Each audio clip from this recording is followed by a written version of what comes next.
Hello, my name is Father Hirsch, Vocation Director for the Diocese of La Crosse. I'd like to share with you a little example today about what we call the cure for cancer, the spiritual cure for cancer. Sometimes I'll walk into a classroom, ask a group of young people or young men, "Would you ever think about being a priest?" "Oh, I don't know." "What if God called you to be a priest? Would you be a priest?" "I don't know. Maybe not."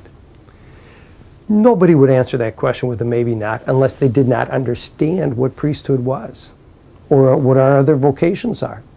So we came up with a little example I'd like to share with you today. We call it the injectable cure for cancer. So when I come into a classroom, I'll say, what if you held in your hand the cure for physical cancer?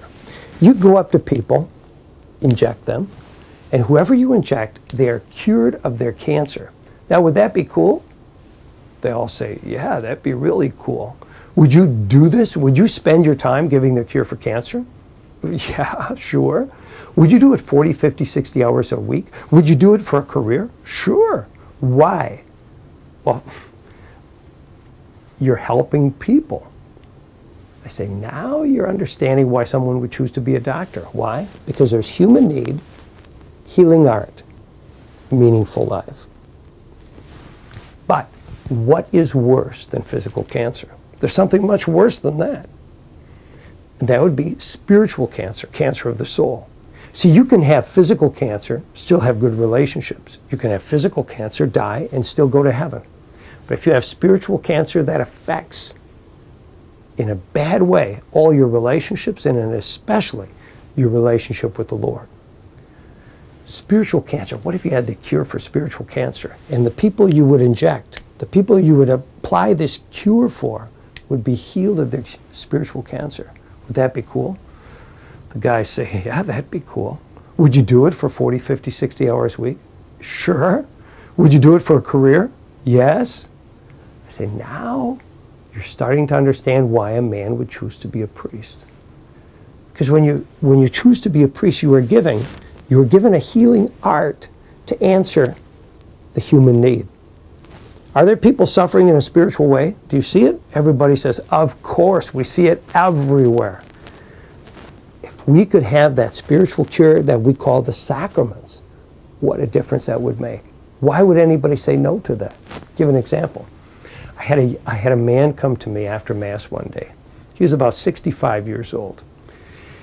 He comes in, hoarse throat, and he says, "Father, I have cancer. I'm going to die in about 2 years. I've this time left." He says, I need to talk to you because he says, "I have been away from the church for 35 years. All I know is that the day I die, my soul is damned to hell." He says, "I don't know how to die. I'm terrified of meeting my God." And then he asked me the best question anyone ever asked me. Here's the question. "Father, can you teach me how to die? Father, can you teach me how to die?" I said, "I will introduce you to the one who will teach you how to die." I talked to him about prayer. I talked to him about Jesus Christ. Talked to him about the sacraments. Talked to him about all these things. Going to confession. Oh, he started making good confessions. I watched that man become a saint. About a year and a half later, he was in the hospital dying of cancer. He sent me a note and he said, "Father, I'm ready. I'm ready." He died a holy man. Where would he be had he not received the healing art of priesthood? It wasn't me as Joe Hirsch that cured him. Not at all. I was only a pencil in God's hands, bringing the healing art of the sacraments to this man in desperate need. This man's very eternity was changed because of that encounter with Jesus Christ in the sacrament of confession. Human need, healing art, meaningful life. The cure for cancer is not just meant for priests. All the states in life are given a different kind of cure for cancer. Women who join consecrated life, or men in consecrated life, as they enter into that kind of life, they are given a different kind of healing art to correspond with the human needs of the people that God is calling them to heal. Dedicated single people, the same way. There are people that they will reach that nobody else will reach. Where's one of the biggest crises in the church today? One of the greatest spiritual cancers? Marriage and family. There is a cure for cancer that is given only to those couples who enter into the sacrament of marriage.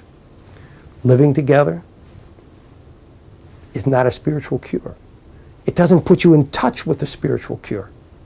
There's so much that God wants to be able to do through married people.